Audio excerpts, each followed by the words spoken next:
Complementary system हमारे पास immune system का हिस्सा होता है और इम्यून सिस्टम में भी पार्टिकुलरली ये इनेट इम्यूनिटी का हिस्सा होता है। समटाइम इसको हम अडॉप्टिव इम्यूनिटी का भी हिस्सा कंसिडर कर लेते हैं। अगर हम इसकी कंपोजिशन और स्ट्रक्चर की बात करें तो हमारे पास कम्प्लीमेंट्री सिस्टम कम्प्लीमेंट्री प्रोटीन्स पर मुश्तमिल होता है, जो कि तकरीबन 30 काइंड्स ऑफ प्रोटीन पर मुश्तमिल होता है, जिसमें स्पेसिफिकली हमारे पास 9 प्रोटीन्स होती हैं, C1 to C9, जिसका आगे हमारे पास रोल होगा, वो आगे हम डिस्कस करेंगे उसको। अगर हम इसकी क्वांटिटी की बात करें तो पर सीरम के लिहाज से इसके अंदर पर लीटर के लिहाज से 3 ग्राम इसमें कम्प्लीमेंट्री सिस्टम की प्रोटीन्स जो होंगी वो मौजूद होंगी। यानी कि अगर हमारे पास सीरम है 1 लीटर तो 1 लीटर में हमारे पास 3 ग्राम जो होंगी वो कम्प्लीमेंट्री सिस्टम की प्रोटीन्स शामिल होंगी। अगर हम बात करें इसकी हिस्ट्री की तो रिसर्चर्स ने कम्प्लीमेंट्री सिस्टम के ऊपर रिसर्च जो है अपनी 80-90s में स्टार्ट कर दी थी। इसके लिए इन्होंने कुछ एक्सपेरिमेंट परफॉर्म किए थे। इन्होंने शीप का एंटी सीरम लिया। एंटी सीरम क्या होता है हमारे पास? Antibody plus serum. Antibody plus serum is equals to anti serum. अब हमारे पास सीरम क्या होता है? Plasma minus fibrinogen is equals to serum. Okay, और serum plus antibody is equals to anti serum. तो इन्होंने यही वाला एंटी सीरम लिया शीप का और इसको हमने ट्रीट करवाया किसके साथ? वाइब्रो कोलेरा के साथ। जब इन्होंने ट्रीट करवाया वाइब्रो कोलेरा के साथ शीप के एंटी सीरम को तो उन्होंने देखा कि वाइब्रो कोलेरा जो है उसकी लाइसिस हो गई और वो किल हो गया। इन्होंने अगेन अपना एक्सपेरिमेंट परफॉर्म किया। अब उन्होंने शीप का सीरम लिया। सीरम हमारे पास क्या था? Plasma minus fibrinogen. इसको हमने ट्रीट करवाया वाइब्रो कोलेरा के साथ तो फिर देखा गया कि जो हमारे पास वाइब्रो कोलेरा था उसकी लाइसिस हो गई, यानी कि वो भी किल हो गया। अब इन्होंने क्या किया कि इन्होंने एंटी सीरम तो लिया लेकिन इन्होंने हीटेड एंटी सीरम लिया। हीटेड एंटी सीरम को जब इन्होंने ट्रीट करवाया वाइब्रो कोलेरा के साथ तो हमारा वाइब्रो कोलेरा को कुछ भी नहीं हुआ, ना उसकी लाइसिस हुई ना उसकी किलिंग हुई, बल्कि वाइब्रो कोलेरा जो था वो क्या कर गया? वो सर्वाइव कर गया। अब इस 3 एक्सपेरिमेंट से हमने क्या कंक्लूजन निकाला कि हमारे पास सीरम और एंटी सीरम दोनों के पास हमारे पास कम्प्लीमेंट्री प्रोटीन्स थी। इन्हीं कम्प्लीमेंट्री प्रोटीन्स की वजह से ही वाइब्रो कोलेरा की लाइसिस हुई और उसकी किलिंग हुई। और जब हमने हीटेड सीरम लिया तो उसकी किलिंग क्यों नहीं हुई? वो इस वजह से कि हम जानते हैं कि प्रोटीन्स जो होती हैं वो हीट सेंसिटिव होती हैं। अगर उनको हीट प्रोवाइड की जाएगी अबव 40 डिग्री सेल्सियस स्केल तो उनका स्ट्रक्चर जो होगा वो डिस्टर्ब हो जाएगा, वो डीनेचर्ड हो जाएंगी। इनके स्ट्रक्चर डिस्टर्ब होने की वजह से इन्होंने किलिंग नहीं करवाई थी वाइब्रो कोलेरा की। अब हम बात करेंगे कंपोनेंट्स ऑफ कम्प्लीमेंट्री प्रोटीन्स। जो हमारे पास कम्प्लीमेंट्री सिस्टम होता है वो कम्प्लीमेंट्री प्रोटीन्स पर मुश्तमिल होता है। ये प्रोटीन्स जो होती हैं वो सोल्यूबल होती है हमारी ब्लड स्ट्रीम के अंदर। अब ये जो प्रोटीन्स हैं ये मेनली कहाँ कहाँ से बनती हैं? ये बनती हैं हेपेटोसाइट से, मोनोसाइट से, मैक्रोफेजी से और epithelial cells of GI tract से। अब ये जो हमारे पास कंपोनेंट की अगर हम बात करें कम्प्लीमेंट्री सिस्टम की तो कंपोनेंट में हमारे पास 2 चीज़ें आती हैं। एक हमारे पास कम्प्लीमेंट्री सिस्टम की प्रोटीन्स आती हैं और दूसरा हमारे पास फैक्टर्स आते हैं। प्रोटीन्स क्योंकि हमने पहले बात की थी कि वो 30 काइंड्स ऑफ प्रोटीन पर मुश्तमिल है, वो अलग चीज़ है, वो उसका स्ट्रक्चर है। अब जो इसका फंक्शन है, जो इसका मेन कंपोनेंट है, इसको हमने प्रोटीन्स का नाम दिया है। इसको हम मिनरल्स बोलते हैं, लेकिन हम इसको मिनरल्स को हम सिंपल लैंग्वेज में हम प्रोटीन्स का नाम देते हैं। ये प्रोटीन्स होती हैं C1 से लेके C9 तक, यानी कि C1, C2, 3, 4 एंड C9 तक ये प्रोटीन्स होती हैं। और इसके अंदर 2 फैक्टर्स होते हैं। कंपोनेंट के अंदर हमारे पास 2 फैक्टर्स आते हैं। एक फैक्टर हमारे पास B फैक्टर है और दूसरा हमारे पास फैक्टर जो है उसका नाम है D फैक्टर।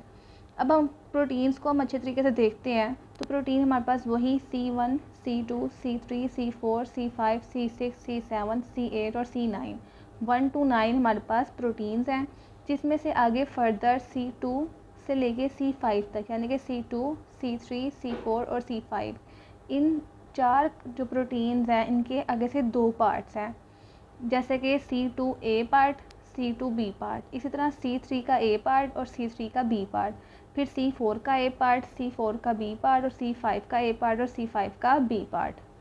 अब ये जो प्रोटीन है C2A और C2B, ये इसको हम कलेक्टिवली C2 का नाम देते हैं। अब ये C2 प्रोटीन कब एक्टिवेट होगी? जब इसका C2A पार्ट डिटैच हो जाएगा। ठीक हो गया? जब C2A पार्ट डिटैच हो जाएगा तो हमारा C2B जो होगा वो एक्टिवेट हो जाएगा, यानी कि वो एक्टिव फॉर्म में आ जाएगा। अब ये फंक्शनल है। इसी तरह हम फैक्टर्स की बात करें तो फैक्टर्स के भी आगे से 2 पार्ट्स हैं। जैसे फैक्टर B का बी ए पार्ट और बी बी पार्ट, और फैक्टर डी का डी ए पार्ट और डी बी पार्ट। इसी तरह सेम वही केस होगा, जब बी ए वाला पार्ट डिटैच होगा तभी हमारे पास बी बी वाला जो हमारे पास फैक्टर है वो एक्टिवेट होगा। इसी तरह जब डी ए वाला पार्ट डिटैच होगा तभी हमारे पास जो डी बी वाला जो हमारे पास फैक्टर है वो एक्टिवेट होगा और अपना फंक्शन जो है वो परफॉर्म करेगा। अब हम बात करते हैं कम्प्लीमेंट्री सिस्टम के पाथवेज़ के बारे में। 3 पाथवे होते हैं कम्प्लीमेंट्री सिस्टम के। एक हमारे पास होता है क्लासिकल कंपोनेंट पाथवे, दूसरा हमारे पास होता है अल्टरनेटिव पाथवे और तीसरा हमारे पास होता है लेक्टिन पाथवे। अगर हम बात करें क्लासिकल कंपोनेंट पाथवे की, तो ये हमारे पास जो पाथवे है ये हमारे पास अडाप्टिव इम्यूनिटी का पाथवे है, यानी कि इसमें एंटीबॉडीज़ जो हैं वो यूज़ होंगी। हमने एक पैथोजन लिया, पैथोजन के ऊपर हमें पता है कि एपिटॉप होता है। ये जो एपिटॉप है ये हमारे पास एंटीबॉडी बाइंडिंग साइट प्रोवाइड करता है। यहाँ पर हमारे पास आके एंटीबॉडी अटैच होती है। एंटीबॉडी अटैच होने के बाद अब यहाँ पर हमारे पास कम्प्लीमेंट्री प्रोटीन्स आके अटैच होना शुरू हो जाएंगी। सबसे पहले हमारे पास C1 कम्प्लीमेंट्री प्रोटीन अटैच होगी। C1 कम्प्लीमेंट्री प्रोटीन के साथ हमारे पास C4 वाली अटैच होगी। C4 वाली, क्योंकि हम पहले ही डिस्कस कर चुके हैं कि C4 वाली कम्प्लीमेंट्री प्रोटीन तब तक एक्टिवेट नहीं होगी जब तक इसका C4A पार्ट जो है वो डीटैच ना हो जाए। तो इसके डीटैच होने के बाद C4B हमारे पास C1 के साथ अटैच हो जाएगा, फिर C4B के साथ C2B आके अटैच होगा। A वाला हिस्सा जो है वो ऑटोमेटिकली डीटैच हो जाएगा। अब C4B और C2B ये दोनों जो है ये C3 कन्वर्टेज के तौर पे काम करेंगे और हमारे पास C3 कम्प्लीमेंट्री प्रोटीन आके अटैच करेंगे। C3B अटैच हो जाएगी और इसी तरह C3A का पार्ट जो है वो डीटैच हो जाएगा।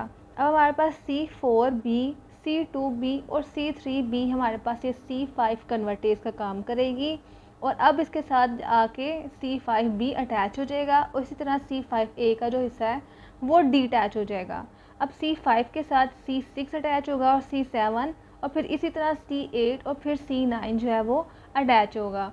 अब हमारे पास C5, C6, C7, C8 और C9 ये हमारे पास एक मैक कम्प्लेक्स बना देंगे। मैक कम्प्लेक्स हमारे पास क्या है?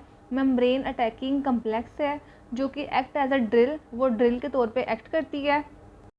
ये जो हमारे पास ड्रिल है ये हमारे पैथोजन के अंदर होल करेगी और हमारे पैथोजन का जो एक्स्ट्रा सेलुलर फ्लूइड है वो उसको बाहर निकाल देगी। इसी तरह हमारे पैथोजन की डेथ हो जाएगी। अब इसको क्लासिकल कंपोनेंट पाथवे को याद करने का एक हमारे पास की है, वो हमारे पास 1 4 2 3। 1 मीन C1 अटैच होगा, 4 मीन उसके साथ C4 आके अटैच होगा, फिर 4 के बाद 2 मतलब C2 अटैच होगा, फिर 3 यानी कि C3 अटैच होगा, फिर आगे उसी तरह 5 6 7 8 9 तो ऑटोमेटिकली वही सीक्वेंस होगा। अब नेक्स्ट हमारे पास पाथवे है अल्टरनेट पाथवे। अल्टरनेट पाथवे हमारे पास इनेट इम्यूनिटी का हिस्सा है। यहाँ पे कोई एंटीबॉडी का कोई रोल नहीं है, इस वजह से ये पाथवे एंटीबॉडी इंडिपेंडेंट पाथवे होता है। सेम उसी तरह हमारे पास एक पैथोजन आएगा, लेकिन इस पैथोजन के ऊपर जो हमारे पास सरफेस मॉलिक्यूल है जिसको हम एपिटॉप बोलते हैं उसके ऊपर कोई एंटीबॉडी अटैच नहीं होगी क्योंकि ये एंटीबॉडी इंडिपेंडेंट पाथवे है। अब ये जो पैथोजन का सरफेस मॉलिक्यूल है जो कि एक्ट कर रहा है एज अ एपिटॉप, उसके ऊपर हमारे पास अब कम्प्लीमेंट्री प्रोटीन्स डायरेक्टली अटैच होंगी। ठीक हो गया। सबसे पहले हमारे पास कम्प्लीमेंट्री प्रोटीन अटैच होगी C3 अटैच होने के लिए C3A वाला पार्ट डीटैच होगा और C3B आगे हमारे पास उस पैथोजन के सरफेस मॉलिक्यूल के ऊपर अटैच हो जाएगी।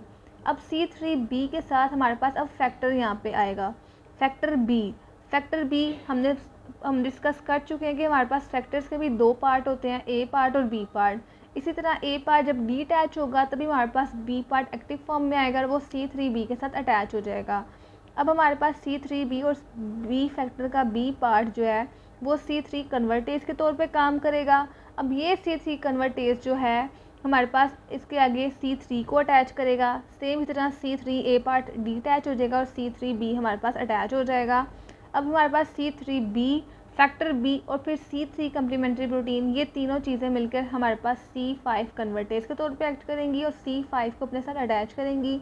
सेम वैसे ही C5A हमारे पास जो उसका पार्ट होगा वो डीटैच हो जाएगा और C5B हमारे पास अटैच हो जाएगा। फिर इसी तरह C5 के साथ C6, C7, C8 और C9 ये अटैच होंगे और C5 से लेके C9 तक हमारे पास मैक कम्प्लेक्स बनेगा। ये मैक कम्प्लेक्स सेम वही एक्ट करेगा एज अ ड्रिल मशीन की तरह। ये होल कर देगा पैथोजन के अंदर, उसके अंदर से जितना भी उसका एक्स्ट्रा सेलुलर फ्लूइड है वो सारा का सारा जो होगा वो बाहर निकाल देगा और पैथोजन की डेथ हो जाएगी। अब इसको याद करने के लिए भी हमारे पास एक की है जिसका नाम है 3B3। 3 means complementary protein 3, B mean factor B, और फिर आगे से 3 मीन्स कि हमारे पास फिर दोबारा कम्प्लीमेंट्री प्रोटीन 3 वाली आगे अटैच हो जाएगी। फिर आगे दोबारा वैसे ही है 5, 6, 7, 8, 9 आगे से इस तरह से हमारी कम्प्लीमेंट्री प्रोटीन जो है वो अटैच हो जाएंगी। नेक्स्ट हमारा पाथवे है लेक्टिन पाथवे।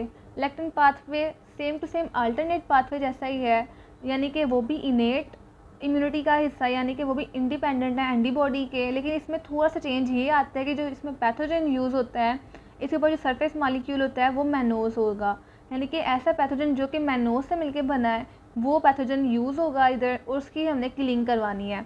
अब हमने एक पैथोजन लिया, उसके ऊपर हमारे पास मैनोज शुगर जो है वो प्रेजेंट है। मैनोज जो हमारे पास जिसके पैथोजन के ऊपर प्रेजेंट होगी उसके ऊपर हमारे पास आके अटैच होगा मैनोज बाइंडिंग लेक्टिन प्रोटीन, ये हमारे पास अटैच होगा। उसके बाद मैनोज बाइंडिंग लेक्टिन प्रोटीन के साथ हमारे पास बाइंड होगी C4 कम्प्लीमेंट्री प्रोटीन। C4 कैसे अटैच होगी, ए वाला पार्ट डिटैच और बी वाला पार्ट अटैच हो जाएगा। फिर C4 के साथ C2 अटैच होएगा। C2 कैसे अटैच होगा, C2A का डिटैच हो जाएगा पार्ट और C2B अटैच हो जाएगा। अब C4 और C2 प्रोटीन मिलके C3 कन्वर्टेज के तौर पे काम करेंगी, C3B अटैच हो जाएगा और C3A डिटैच हो जाएगा।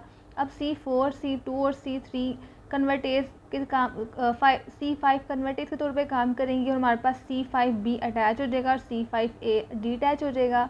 सिमिलरली उसके साथ C6, C7, C8 और C9 ये सारे मिलके हमारे पास अटैच होंगे सबसे पहले, और C5 से C9 तक हमारे पास एक मैक कम्प्लेक्स बनेगा। ये मैक कम्प्लेक्स ड्रिल के तौर पे काम करेगा, होल बनाएगा और पैथोजन की डेथ करवा देगा।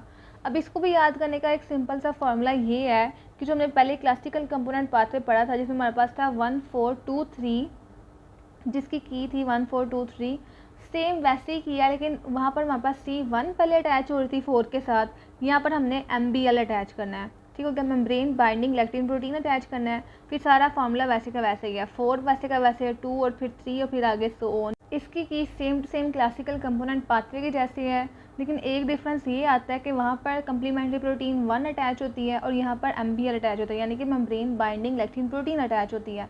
बाकी सेम टू सेम वैसी की है 4, 2, 3, 4, 2, 3। 4 मतलब कि कम्प्लीमेंट्री प्रोटीन 4 और फिर 2 और फिर 3 हमने अटैच करनी है। अब यहाँ पर हमारे तीनों के तीनों पाथवे कंप्लीट होते हैं और इसी के साथ साथ हमारा कम्प्लीमेंट सिस्टम भी कंप्लीट होता है।